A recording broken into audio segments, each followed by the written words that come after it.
ನಮಸ್ಕಾರ, ಕನ್ನಡ ಒನ್ನೆಗೆ ಸ್ವಾಗತ. ನಾನು ಭಾಗ್ಯನಾರಾಯಣ ಬೊಗ್ಗವರಪು. ಕೆಲವು ವಾರಗಳ ಹಿಂದೆ ಸುಪ್ರೀಂ ಕೋರ್ಟ್ ಒಂದು ಮಹತ್ತರವಾದ ತೀರ್ಪನ್ನು ಕೊಟ್ಟಿತ್ತು. ಭಾರತದ ಇತಿಹಾಸದಲ್ಲಿಯೇ ಮೊಟ್ಟ ಮೊದಲ ಬಾರಿಗೆ ರಾಷ್ಟ್ರಪತಿಗಳಿಗೆ ಆದೇಶ ಕೊಡುವಂತಹ ರೀತಿಯಲ್ಲಿ ಆ ಆದೇಶ ಅಥವಾ ತೀರ್ಪಿತ್ತು. ರಾಷ್ಟ್ರಪತಿಗಳಲ್ಲಿಗೆ ಬರುವಂತಹ ಯಾವುದೇ ಕಾಯ್ದೆ ಕಾನೂನುಗಳು ಮಸೂದೆಗಳು ಅಸೆಂಬ್ಲಿಗಳಲ್ಲಿ, ರಾಜ್ಯದ ಅಸೆಂಬ್ಲಿಗಳಲ್ಲಿ ಪಾಸಾಗಿ ಬರುವಂತಹ ಮಸೂದೆಗಳನ್ನು 3 ತಿಂಗಳ ಒಳಗೆ ಅವರು ಅದಕ್ಕೆ ಸಹಿ ಹಾಕಬೇಕು, ಇಲ್ಲ ಅಂದರೆ ವಾಪಸ್ ಕೊಡೋದಕ್ಕೆ ಕಾರಣವನ್ನು ಕೊಟ್ಟು ವಾಪಸ್ ಕಳಿಸ್ಬೇಕು ಅಂತ. ಅದೇ ರೀತಿ ರಾಜ್ಯಪಾಲರಿಗೂ ಸಹ ಒಂದು ಆದೇಶವನ್ನು ಕೊಡ್ತು, 1 ತಿಂಗಳ ಒಳಗೆ ವಾಪಸ್ ಕಳಿಸ್ಬೇಕು, ಇಲ್ಲ 3 ತಿಂಗಳ ಒಳಗಡೆ ನೀವು ಅದಕ್ಕೆ ಸೈನ್ ಹಾಕಬೇಕು ಅಂತ. ಈ ತೀರ್ಪಿನ ವಿರುದ್ಧವಾಗಿ ಕೇಂದ್ರ ಸರ್ಕಾರ, ಮೋದಿ ನೇತೃತ್ವದ ಸರ್ಕಾರ ಕೆಂಡಾಮಂಡಲ ಆಗಿತ್ತು. ಯಾಕೆಂದರೆ ಅದು ರಾಜ್ಯಪಾಲರನ್ನು ಬಳಸ್ಕೊಂಡು ರಾಜ್ಯ ಸರ್ಕಾರಗಳಿಗೆ ಕಿರಿಕಿರಿ ಮಾಡೋದಕ್ಕೆ ಬಳಸ್ತಾ ಇದ್ದ ತಂತ್ರಗಾರಿಕೆಯನ್ನು ನಾಶ ಮಾಡಿಬಿಡ್ತು. ಹಾಗಾಗಿ ಉಪರಾಷ್ಟ್ರಪತಿ ಧನ್ಕರ್ ಅವರನ್ನು ಮುಂದೆ ಬಿಟ್ಟು ಸುಪ್ರೀಂ ಕೋರ್ಟ್ ವಿರುದ್ಧ ವಾಗ್ದಾಳಿಯನ್ನು ನಡೆಸುವ ಮಟ್ಟಕ್ಕೆ ಮುಂದಕ್ಕೆ ಹೋಯಿತು.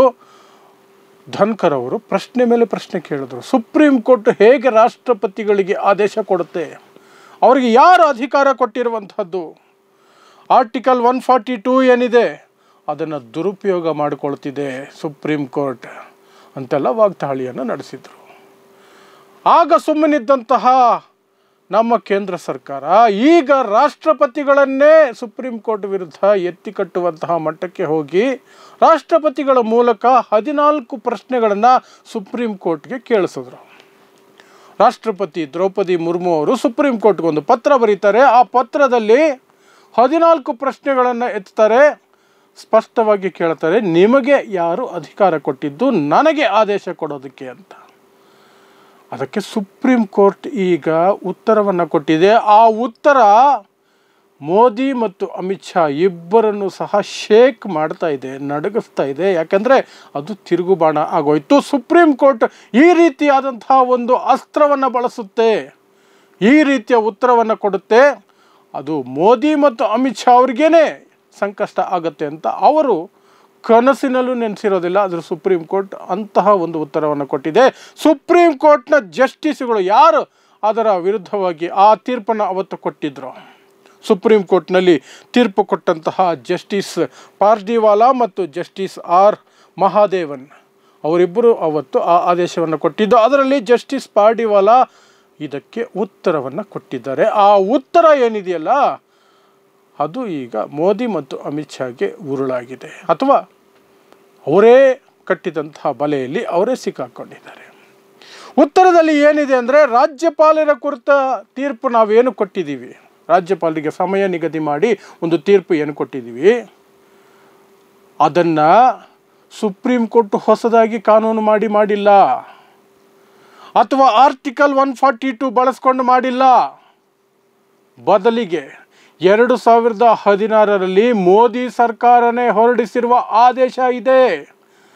ಅದರಲ್ಲಿ ಸ್ಪಷ್ಟವಾಗಿ 3 ತಿಂಗಳ ಒಳಗೆ ಮಸೂದೆಗಳನ್ನು ಪಾಸ್ ಮಾಡಬೇಕು ಅನ್ನುವ ಸಮಯವನ್ನು ಮೋದಿ ಸರ್ಕಾರನೇ ನಿಗದಿ ಮಾಡಿದೆ. 2016ರಲ್ಲಿ ಮೋದಿ ಮತ್ತು BJPಗೆ ಸಂಪೂರ್ಣ ಬಹುಮತದ, ಬೇರೆ ಯಾವ ಪಕ್ಷದ ಸಹಾಯನೂ ಇಲ್ಲದೆ ಸರ್ಕಾರವನ್ನು ನಡೆಸ್ಕೊಂಡು ಹೋಗುವಷ್ಟು ಬಹುಮತ ಇತ್ತು. ಆ ಸಂದರ್ಭದಲ್ಲಿ ಮೋದಿ ಸರ್ಕಾರ, ಅಂದು ಗೃಹ ಮಂತ್ರಿಯಾಗಿದ್ದಂತಹ ರಾಜನಾಥ್ ಸಿಂಗ್ ಅವರು ಹೊರಡಿಸಿರುವಂತಹ ಆದೇಶವನ್ನೇ ನಾವು ಇಟ್ಕೊಂಡು ಅದರ ಆಧಾರದ ಮೇಲೇ ನಾವು ತೀರ್ಪನ್ನು ಕೊಟ್ಟಿದ್ದೀವಿ ಹೊರತು ಬೇರೆ ಏನು ಹೊಸದಾಗಿ ಮಾಡಿಲ್ಲ ಅಂತ ಜಸ್ಟಿಸ್ ಪಾರ್ಡಿವಾಲಾ ಉತ್ತರವನ್ನು, ಖಡಕ್ ಉತ್ತರವನ್ನು ಕೊಟ್ಟಿದ್ದಾರೆ.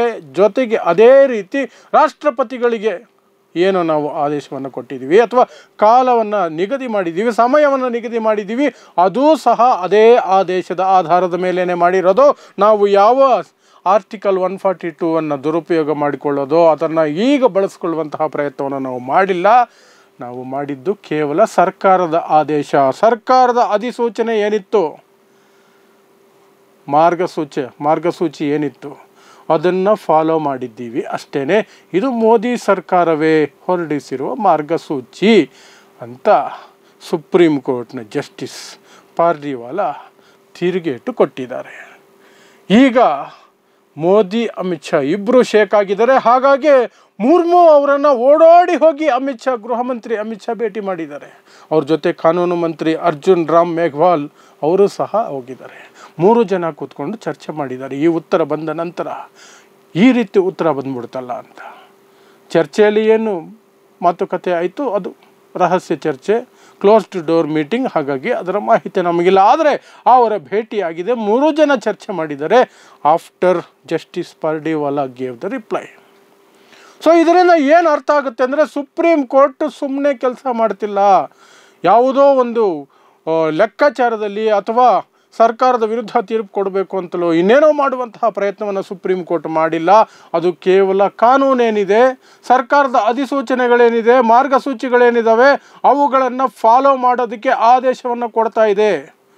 ಆ ಆದೇಶದಲ್ಲಿ 2016ರ ಆ ಮೋದಿ ಸರ್ಕಾರದ ಅಧಿಸೂಚನೆಯಲ್ಲಿ ಸ್ಪಷ್ಟವಾಗಿದೆ, ರಾಷ್ಟ್ರಪತಿಗಳು 3 ತಿಂಗಳ ಒಳಗಾಗಿ ವಿಧಾನಸಭೆಗಳು ಪಾಸ್ ಮಾಡಿರೋ ಬಿಲ್ಗಳನ್ನು ಸಹಿ ಮಾಡಿ ಕಳಿಸ್ಬೇಕು ಅಥವಾ ಕಾರಣ ಕೇಳಿ ವಾಪಸ್ ಕಳಿಸ್ಬೇಕು. ಕಾರಣ ಹೇಳಿ ಇಂತಹ ಕಾರಣಕ್ಕೆ ನಾನು ಅದನ್ನು ನಿರಾಕರಿಸ್ತಾ ಇದ್ದೀನಿ, ತಿರಸ್ಕರಿಸ್ತಾ ಇದ್ದೀನಿ, ವಾಪಸ್ ಕಳಿಸ್ತಾ ಇದ್ದೀನಿ ಅಂತ ಕಾರಣವನ್ನು ಸ್ಪಷ್ಟವಾಗಿ ಹೇಳಿ ವಾಪಸ್ ಕಳಿಸ್ಬಿಡ್ಬೇಕು.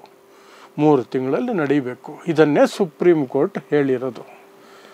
ಈಗ ಮೋದಿ ಸರ್ಕಾರಕ್ಕೆ ಒಂದಷ್ಟು ಸಂಕಷ್ಟ. ಯಾಕೆಂದರೆ ಸುಪ್ರೀಂ ಕೋರ್ಟ್ ಏನೋ ರಾಷ್ಟ್ರಪತಿಗಳ ಮೇಲೆ ಸವಾರಿ ಮಾಡೋಕ್ಕೆ ನೋಡ್ತಿದೆ ಅಂತ ಇಡೀ ದೇಶದಲ್ಲಿ ಒಂದು ರೀತಿಯ ಚರ್ಚೆಯನ್ನು ಉಂಟು ಮಾಡೋದಕ್ಕೆ BJP ಪ್ರಯತ್ನ ಪಡ್ತು. ಅದು ಸಫಲ ಆಗಲಿಲ್ಲ. ಆದರೂ ಒಂದಷ್ಟು ಕಡೆ ಚರ್ಚೆ ಆಯಿತು. ಯಾಕಂದರೆ ಗೋಧಿ ಮಾಧ್ಯಮಗಳು ಅವನ್ನು ದೊಡ್ಡದಾಗಿ ತೆಗೆದುಕೊಂಡವು. ಉಪರಾಷ್ಟ್ರಪತಿ ಜಗದೀಪ್ ಧನ್ಕರ್ ಖುದ್ದಾಗಿ ನಿಂತ್ಕೊಂಡು ಸುಪ್ರೀಂ ಕೋರ್ಟ್ ವಿರುದ್ಧ ಬಿಲ್ಲು ಬಾಣ ಹಿಡ್ಕೊಂಡು ನಿಂತಿದ್ದರು. ಈಗ ಸುಪ್ರೀಂ ಕೋರ್ಟ್ ಕೊಟ್ಟಿರೋ ಉತ್ತರದಿಂದ ಇಡೀ ದೇಶಕ್ಕೆ ಸ್ಪಷ್ಟವಾಗ್ತಾ ಇದೆ, ಇದು ಸುಪ್ರೀಂ ಕೋರ್ಟ್ ಯಾವುದೋ ಒಂದು ರೀತಿಯಲ್ಲಿ ಮಾಡಿರುವಂತಹದ್ದಲ್ಲ, ಕೇಂದ್ರ ಸರ್ಕಾರದ್ದೇ ಮೋದಿ ನೇತೃತ್ವದ ಸರ್ಕಾರದ ಅಧಿಸೂಚನೆ ಮಾರ್ಗಸೂಚಿಯ ಆಧಾರದ ಮೇಲೇನೇ ತೀರ್ಪು ಕೊಟ್ಟಿರೋದು ಅಂತ. ಸೊ ಈಗ ಮೋದಿ ಸರ್ಕಾರ ಇನ್ನೊಂದು ಸ್ಟೆಪ್ಪು ಹೋಗಿ ಸುಪ್ರೀಂ ಕೋರ್ಟ್ ಆದೇಶವನ್ನು ರದ್ದು ಮಾಡೋದಕ್ಕೆ ಸಂಸತ್ತಿನಲ್ಲಿ ಸಾಧ್ಯನಾ, 2/3 ಮೆಜಾರಿಟಿ ಅಲ್ಲಿ ನಾವು ತಗೊಂಡು ಅಷ್ಟು ಬೆಂಬಲವನ್ನು ಪಡ್ಕೊಂಡು MP ಗಳ ಬೆಂಬಲವನ್ನು ನಾವು ಮಾಡೋದಕ್ಕೆ ಸಾಧ್ಯನಾ ಅಂತ ಯೋಚನೆ ಮಾಡ್ತಿದೆ ಅನ್ನುವಂತಹ ಸುದ್ದಿಗಳು ಬರ್ತಾ ಇದೆ. ಆದರೆ ಕನ್ಫರ್ಮ್ಡ್ ಇಲ್ಲ. ಯಾಕಂದರೆ 2/3 ಮೆಜಾರಿಟಿನೇ ಇಲ್ಲ ಮೋದಿ ಅವರಿಗೆ. 240 ಸೀಟ್ಸಲ್ಲಿದೆ BJP, 272 ಮೆಜಾರಿಟಿ ಮಾರ್ಕ್. 2/3 ಅಂದರೆ ಅದು ಜಾಸ್ತಿ ಆಗುತ್ತೆ. 420 ಚಿಲ್ಲರೆ ಸೀಟ್ಗಳು ಅಥವಾ MP ಗಳು ಅದಕ್ಕೆ ಬೆಂಬಲವನ್ನು ಸೂಚಿಸಬೇಕಾಗತ್ತೆ, which is not possible. So ಆ ರೀತಿಯ ಯೋಚನೆ ಇದೆ ಅನ್ನುವಂತಹ ಸೂಚನೆಗಳು ಅಥವಾ ಮಾಹಿತಿಗಳು ಬರ್ತಾ ಇದೆ. ಅದು ಕನ್ಫರ್ಮ್ಡ್ ಅಲ್ಲ. ಆದರೆ ಸದ್ಯಕ್ಕಂತೂ ಸುಪ್ರೀಂ ಕೋರ್ಟ್ ಸ್ಪಷ್ಟವಾಗಿ ಹೇಳಿದೆ, ನಾವು ಯಾವುದೇ ರೀತಿಯಾದಂತಹ ಎಕ್ಸ್ಟ್ರಾ ಜುಡಿಷಿಯಲ್ ಥಿಂಗ್ ಅಥವಾ ಇನ್ನೇನೋ ಮಾಡೋಕ್ಕೆ ಹೋಗಿಲ್ಲ, ಕೇವಲ ಮೋದಿ ಸರ್ಕಾರದ ಅಧಿಸೂಚನೆ ಮಾರ್ಗಸೂಚಿಯ ಪ್ರಕಾರ ನಾವು ತೀರ್ಪನ್ನು ಕೊಟ್ಟಿದ್ದೀವಿ ಅಂತ. ಸೊ ಇದಿಷ್ಟು ಸುಪ್ರೀಂ ಕೋರ್ಟ್ ವರ್ಸಸ್ ರಾಷ್ಟ್ರಪತಿಗಳು ಅಂದರೆ ಇಲ್ಲಿ ಮೋದಿ ಸರ್ಕಾರ ರಾಷ್ಟ್ರಪತಿಗಳನ್ನು ಮುಂದಿಟ್ಕೊಂಡು ಸುಪ್ರೀಂ ಕೋರ್ಟಿನ ಮೇಲೆ ಒತ್ತಡ ಹಾಕುವಂತಹ ಪ್ರಯತ್ನ ಮಾಡಿರೋದರ ಭಾಗ ಅಷ್ಟೇ. ಅದರ ಬಗ್ಗೆ ಈಗ ನಮಗೆ ಬಂದಿರುವಂತಹ ಲೇಟೆಸ್ಟ್ ಅಪ್ಡೇಟ್ಸ್ ನೋಡ್ತಾ ಇರಿ. ಸಮಾಜಕ್ಕಾಗಿ ಕನ್ನಡ 1 ನ್ಯೂಸ್. ನಮಸ್ಕಾರ.